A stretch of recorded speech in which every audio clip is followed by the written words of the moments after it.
നമസ്കാരം. ബംഗ്ലാദേശ് പുകയുകയാണ്. ജനാധിപത്യ രീതിയിൽ ബംഗ്ലാദേശിനെ ഭരിച്ചിരുന്ന ഷെയ്ഖ് ഹസീന സർക്കാരിനെ അട്ടിമറിച്ച് ബംഗ്ലാദേശിൽ ഇസ്ലാമിക തീവ്രവാദികൾ ഭരണം പിടിച്ചതിനു ശേഷം അവിടുത്തെ സാമ്പത്തിക അവസ്ഥ വളരെ മോശമായി. തകർന്നടിഞ്ഞിരിക്കുകയാണ് അവരുടെ വ്യവസായം. സ്ത്രീകൾ തെരുവിലിറങ്ങി വേശ്യാവൃത്തി നടത്തി ജീവിക്കേണ്ട സാഹചര്യം രൂപപ്പെട്ടു വരുന്നു. അത്തര വലിയൊരു ദുരവസ്ഥയിലേക്കാണ് ബംഗ്ലാദേശ് നീങ്ങിക്കൊണ്ടിരിക്കുന്നത്. ആ ബംഗ്ലാദേശിനെ ദുരവസ്ഥയിലേക്ക് നയിക്കാൻ കാരണം മത തീവ്രവാദികൾ പിടിമുറുക്കിയതാണ്. ഷെയ്ഖ് ഹസീനയെ പുറത്താക്കാൻ വേണ്ടി നൊബേൽ സമ്മാനം ലഭിച്ച ഒരാളെ വരെ ഈ മത തീവ്രവാദികൾ മറയാക്കിയെന്ന് ഓർക്കണം. ജമാഅത്ത് ഇസ്ലാമിയാണ് ഏറ്റവും പ്രധാനപ്പെട്ട മത തീവ്രവാദ സംഘടന. ജമാഅത്ത് ഇസ്ലാമിയെ കൂടാതെ വഴിയെ പോകുന്നവനൊക്കെ വാളെടുക്കുന്ന അവസ്ഥ ബംഗ്ലാദേശിലുണ്ട്. അങ്ങനെ വാളെടുത്ത് ഹീറോയായ ഒരുത്തനായിരുന്നു ഉസ്മാൻ ഷെരീഫ് ഹാദി. ഈ ഉസ്മാന്റെ ഏറ്റവും വലിയ ആയുധം ഇന്ത്യ വിരുദ്ധതയാണ്. കിട്ടുന്ന അവസരത്തിലൊക്കെ ഇന്ത്യയെ തകർക്കാൻ ഗീർവാണം അടിച്ചുകൊണ്ടിരിക്കും. ബംഗ്ലാദേശിൽ ഇരുന്നു കൊണ്ട് ഇന്ത്യക്കെതിരെ പറഞ്ഞാൽ മത തീവ്ര ശക്തികളുടെ കയ്യടി കിട്ടും എന്നതിനപ്പുറത്തേക്ക് ഇന്ത്യക്കൊന്നും സംഭവിക്കില്ല എന്ന് ഈ ഉസ്മാൻ നന്നായി അറിയാം. എന്നിട്ടും ഉസ്മാൻ ഇന്ത്യ വിരുദ്ധ ഒരു എക്കോസിസ്റ്റം സൃഷ്ടിച്ചെടുക്കാൻ പരിശ്രമിച്ചുകൊണ്ടിരുന്നു. ഫെബ്രുവരിയിൽ നടക്കാൻ പോകുന്ന തെരഞ്ഞെടുപ്പിൽ വലിയൊരു ചലനമുണ്ടാക്കും എന്ന് പറഞ്ഞ് ഉസ്മാൻ ഹാദി മത്സരിക്കുന്നു. രാഷ്ട്രീയ എതിരാളികൾ തന്നെ ഉസ്മാൻ ഹാദിയെ വകവരുത്തുന്നു. 12-ാം തീയതി ധാക്കയിൽ വെച്ച് വെടിയേൽക്കുന്നു. 18-ാം തീയതി സിംഗപ്പൂരിൽ മരിക്കുന്നു. ഉസ്മാൻ ഹാദിയുടെ മരണം വാസ്തവത്തിൽ ഇൻകുലാബ് മഞ്ച എന്ന ഉസ്മാന്റെ സംഘടനയെ അനാഥമാക്കിയെന്ന് പറയാം. പക്ഷെ ആ വികാരം നിലനിർത്താൻ വേണ്ടി ഇന്ത്യ വിരുദ്ധ മുദ്രാവാക്യങ്ങളുമായി അവരിപ്പോഴും അഴിഞ്ഞാടുകയാണ്. ഇന്നലെയും ധാക്കയിൽ വലിയൊരു പ്രകടനം അവർക്ക് വേണ്ടി നടന്നു.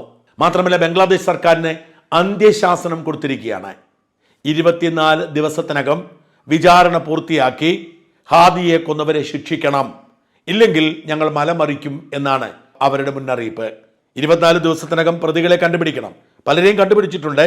രാഷ്ട്രീയ പകപോക്കലിന്റെ ഭാഗമാണ് കൊലപാതകമെന്ന് വ്യക്തമായിട്ടുണ്ട്. അത് പുറത്തു പറയുന്നില്ല. ഇന്ത്യക്ക് ഒരു റോളുമില്ല ഇതിലെന്നും. രാഷ്ട്രീയ പകപോക്കലിന്റെ ഭാഗമാണ് അവിടെ ഹാദിയുടെ കടന്നുവരവിനെ ഭയപ്പെടുത്തുന്ന മറ്റു ചില തീവ്രവാദ സംഘടനകൾ. ആ തീവ്രവാദ സംഘടനകളാണ് ഇതിന് പിന്നിലെന്ന് വ്യക്തമായിട്ടുണ്ട്. എന്നാൽ കൊലപ്പെടുത്തിയ രണ്ടുപേരും രക്ഷപ്പെട്ടു. ഈ രണ്ടുപേരെയും പിടികിട്ടിയിട്ടില്ല. ഈ രണ്ടുപേരെയും പിടികിട്ടാത്തതൊന്നും ഈ ഇൻകുലാബ് മഞ്ച നേതാക്കൾക്ക് ഒരു വിഷയമല്ല. അവർ പറഞ്ഞു, പ്രതികളെ പിടികൂടി വിചാരണ പൂർത്തിയാക്കി 24 ദിവസത്തിനകം ശിക്ഷിക്കണം, ശിക്ഷിച്ചില്ലെങ്കിൽ അവരെന്തോ ചെയ്യുമെന്നാണ്. കൂടാതെ കുറെ ഡിമാൻഡുകൾ അവർ മുമ്പോട്ട് വെച്ചിട്ടുണ്ട്. ഒന്ന്, ഇന്ത്യക്കാർക്ക് ബംഗ്ലാദേശ് കൊടുക്കുന്ന വർക്ക് പെർമിറ്റുകൾ റദ്ദാക്കണം. ബംഗ്ലാദേശിൽ തൊഴിലില്ലായ്മ രൂക്ഷമായിരിക്കുമ്പോൾ എന്തിനാണ് ഇന്ത്യക്കാർക്ക് വർക്ക് പെർമിറ്റ് എന്നാണ് ചോദ്യം. ഈ പറച്ചിൽ കേട്ടാലവർക്കും ഇന്ത്യയിൽ തൊഴിലില്ലാതെ പാവപ്പെട്ടവർ ബംഗ്ലാദേശിൽ പോയി ജോലി ചെയ്യുകയാണെന്നല്ല. ബംഗ്ലാദേശികൾക്ക് പണി ചെയ്യാൻ ശേഷിയില്ലാത്ത മേഖലകളിൽ സൂപ്പർവൈസറി ജോബുകൾ, മാനേജറിയൽ ജോബുകൾ ഇന്ത്യക്കാർ ചെയ്യുന്നുണ്ട്. ആ ഇന്ത്യക്കാരെ അവരിവിടുന്ന് വിളിച്ചുകൊണ്ടുപോയി നല്ല ശമ്പളം നൽകി ജോലിക്ക് വെച്ചിരിക്കുന്ന അവരുടെ സ്ഥാപനം മുമ്പോട്ട് പോകാനാണ്. ആ വർക്ക് പെർമിറ്റുകൾ റദ്ദാക്കണം എന്നാണ് ഇൻകുലാബ് മഞ്ചിന്റെ ഏറ്റവും പ്രധാനപ്പെട്ട ആവശ്യം. ആ വർക്ക് പെർമിറ്റുകൾ റദ്ദാക്കിയാൽ ഇന്ത്യക്കാർക്കൊന്നും സംഭവിക്കാൻ പോകുന്നില്ല.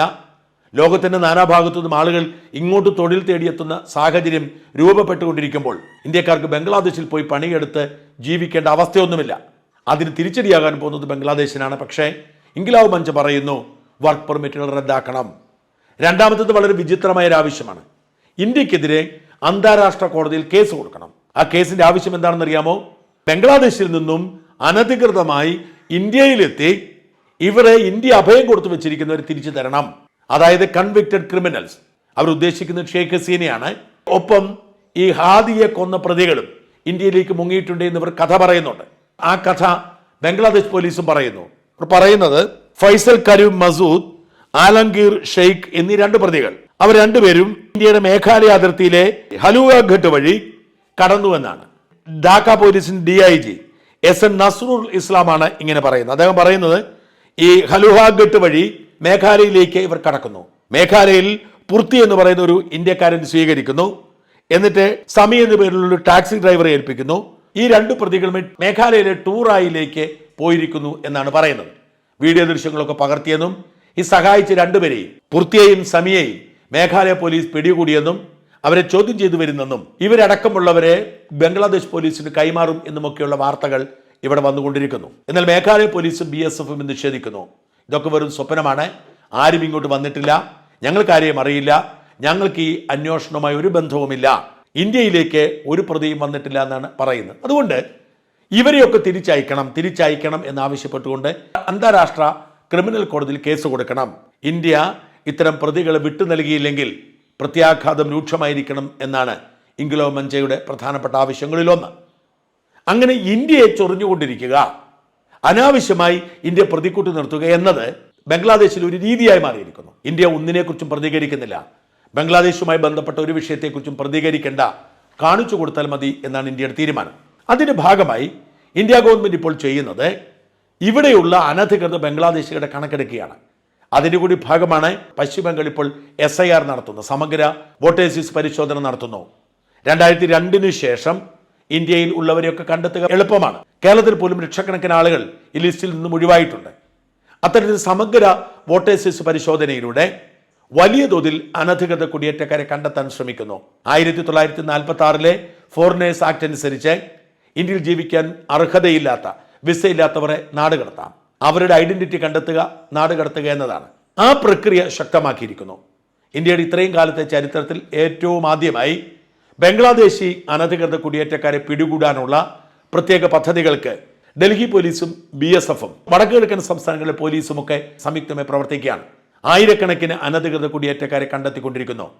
ഏകദേശം കണക്കനുസരിച്ച് ഇന്ത്യയിൽ, പ്രത്യേകിച്ച് ആസാമിലും കൽക്കട്ടയിലുമൊക്കെയായി ഏതാണ്ട് 2 കോടിയിൽ അധികം അനധികൃത കുടിയേറ്റക്കാർ ബംഗ്ലാദേശിൽ നിന്ന് വന്നിട്ടുണ്ട്. അവർ പലതരത്തിൽ അതിർത്തി കടന്ന് ഇന്ത്യയിൽ എത്തിയിരിക്കുന്നു.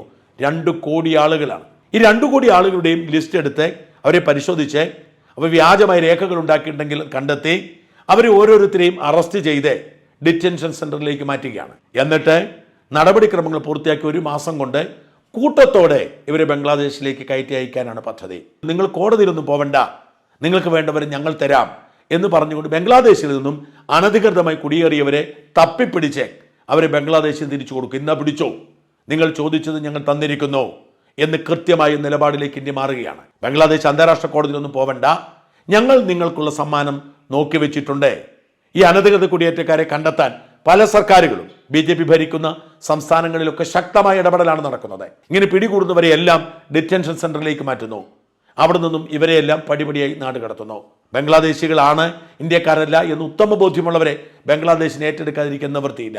ബംഗ്ലാദേശി പൗരന്മാർ വഴിയാധാരമാക്കപ്പെട്ടാൽ അവർക്കാണ് ക്ഷീണം. ഈ ആംനസ്റ്റി ഇന്റർനാഷണൽ പോലുള്ള സംഘടനകളൊക്കെ ഇന്ത്യക്കെതിരെ രംഗത്ത് വന്നിട്ടുണ്ട്. പക്ഷേ ഇന്ത്യ അതൊന്നും ഗവനിക്കുന്നില്ല. ഇന്ത്യ പറയുന്നു ബംഗ്ലാദേശ് അവിടെ നിന്ന് ചൊറിയുകയാണ്, അനധികൃതമായ ആളുകൾ നമ്മൾ കൈവശപ്പെടുത്തിയിരിക്കുന്നു എന്ന് പറഞ്ഞ് നമ്മളെ കുറ്റപ്പെടുത്തും. നമുക്കത് കേൾക്കേണ്ട ആവശ്യമില്ല. അതുകൊണ്ട് സകലരെയും ഞങ്ങൾ തൂത്തുവരെ അങ്ങ് തരാം, നിങ്ങൾ കൊണ്ടുപോയിക്കോളൂ. ബംഗ്ലാദേശിന് ഇപ്പോഴത്തെ സാഹചര്യത്തിൽ ഇവിടെ നിന്നും പണം അങ്ങോട്ട് അയച്ചു കൊടുക്കുന്ന ഈ 2 കോടി ആളുകളെ താങ്ങാനുള്ള ശേഷിയില്ല. പക്ഷേ ഇന്ത്യയെ ചൊറിഞ്ഞാൽ ഇന്ത്യ കൊടുക്കുന്ന പണി അത് തന്നെയാണ്. നാട് നീളെ ബംഗ്ലാദേശി അനധികൃത കുടിയേറ്റക്കാരെ തപ്പി നടക്കുകയാണ് നമ്മുടെ സംവിധാനങ്ങളൊക്കെ. അങ്ങനെ പിടികൂടുന്നവരെ നാട് കടത്തും. ബംഗ്ലാദേശിന് ഇതിനേക്കാൾ നല്ല മറുപടി ഇന്ത്യക്ക് കൊടുക്കാനില്ല. ഇതിനോടകം ഭരണ സംവിധാനം തകർന്ന് പട്ടിണിയായിരിക്കുന്ന ബംഗ്ലാദേശ് 2 കോടി ആളുകളെ കൂടി താങ്ങേണ്ടി വരും. കാരണം അവരെ ഇന്ത്യ തപ്പിപ്പിടിച്ച് തിരിച്ചൊരു സമ്മാനമായി കൊടുത്തയക്കും.